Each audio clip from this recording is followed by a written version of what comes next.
کسی گھر میں ایک عجیب و غریب ناگن رہتی تھی جو روزانہ سونے کا ایک انڈا دیا کرتی تھی۔ گھر کا مالک مفت کی دولت ملنے پر بہت زیادہ خوش تھا۔ اس نے گھر والوں کو تاکید کر رکھی تھی کہ وہ یہ بات کسی کو نہ بتائیں۔ کئی ماہ تک یہ سلسلہ یوں ہی چلتا رہا۔ ایک دن ناگن نے ان کی بکری کو ڈس لیا اور دیکھتے ہی دیکھتے بکری مر گئی۔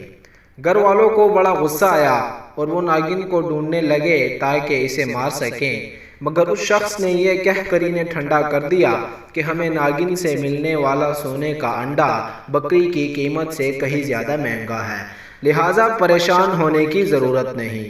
کچھ عرصہ بعد ناگن نے ان کے پالتو گدھے کو ڈس لیا اور وہ بھی فوراً مر گیا۔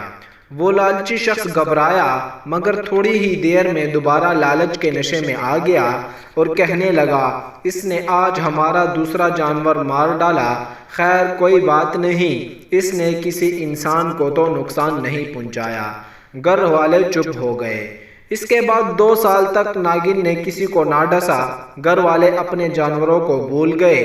اچانک ایک دن پھر ناگن نے ان کے غلام کو ڈس لیا۔ اس بیچارے نے مدد کے لیے اپنے مالک کو پکارا، مگر اس سے پہلے کہ مالک اس تک پہنچتا، زہر کی وجہ سے غلام مر گیا۔ اب وہ لالچی شخص پریشان ہو کر کہنے لگا، اس ناگن کا زہر تو بہت خطرناک ہے، اس نے جس کو ڈسا وہ فوراً مر گیا، کہیں یہ میرے گھر والوں میں سے کسی کو نہ ڈس لے۔ وہ کئی دن اسی پریشانی میں رہا، مگر سونے کے انڈے کی چمک دمک نے ایک بار پھر اس کی آنکھوں پر پٹی باندھ دی اور یہ سوچ کر خاموش ہو گیا کہ اگرچہ ناگن کی وجہ سے ہمیں نقصان ہو رہا ہے، مگر سونے کے انڈے بھی تو مل رہے ہیں۔ کچھ ہی دنوں بعد ناگن نے اس کے بیٹے کو ڈس لیا۔ فوراً ڈاکٹر کو بلایا گیا، لیکن وہ بھی کچھ نہ کر سکا اور اس کے بیٹے نے تڑپ تڑپ کر جان دے دی۔ جوان بیٹے کی موت میاں بیوی پر بجلی بن کر گری اور وہ شخص غصے میں آ کر کہنے لگا، اب میں اس ناگن کو زندہ نہیں چھوڑوں گا، مگر وہ ناگن ان کے ہاتھ نہ آئی۔ جب کافی عرصہ گزر گیا تو سونے کا انڈا نہ ملنے کی وجہ سے اس کی لالچی طبیعت میں بے چینی ہونے لگی۔ چنانچہ دونوں میاں بیوی ناگن کے بل کے پاس آئے، وہاں کی صفائی اور دھونی دے کر خوشبو مہکائی، گویا ناگن کو صلح کا پیغام دیا۔ حیرت انگیز طور پر وہ ناگن واپس آ گئی اور انہیں پھر سے سونے کا انڈا ملنے لگا۔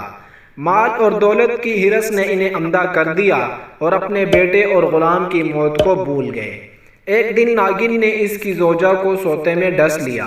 تھوڑی ہی دیر میں اس نے بھی دم توڑ دیا۔ اب وہ لالچی شخص اکیلا رہ گیا تو اس نے ناگن والی بات اپنے بھائیوں اور دوستوں کو بتائی۔ سب نے مشورہ دیا، تم نے بہت بڑی غلطی کی، اب بھی وقت ہے، سنبھل جاؤ اور جتنی جلدی ہو سکے اس خطرناک ناگن کو مار ڈالو۔ اپنے گھر میں آ کر وہ شخص ناگن کو مارنے کے لیے موقع تاک کر بیٹھ گیا۔ اچانک اسے ناگن کے بل کے قریب ایک قیمتی موتی نظر آیا، جسے دیکھ کر اس کی لالچی طبیعت خوش ہو گئی۔ دولت کی ہوس نے اسے سب کچھ بھلا دیا۔ وہ اپنے آپ سے کہنے لگا، وقت طبیعتوں کو بدل دیتا ہے، ہو سکتا ہے اس ناگن کی طبیعت بھی بدل گئی ہو کہ جس طرح یہ سونے کے انڈے کی بجائے اب موتی دینے لگی ہے، اسی طرح اس کا زہر بھی ختم ہو گیا ہو، چنانچہ اب مجھے اس سے کوئی خطرہ نہیں۔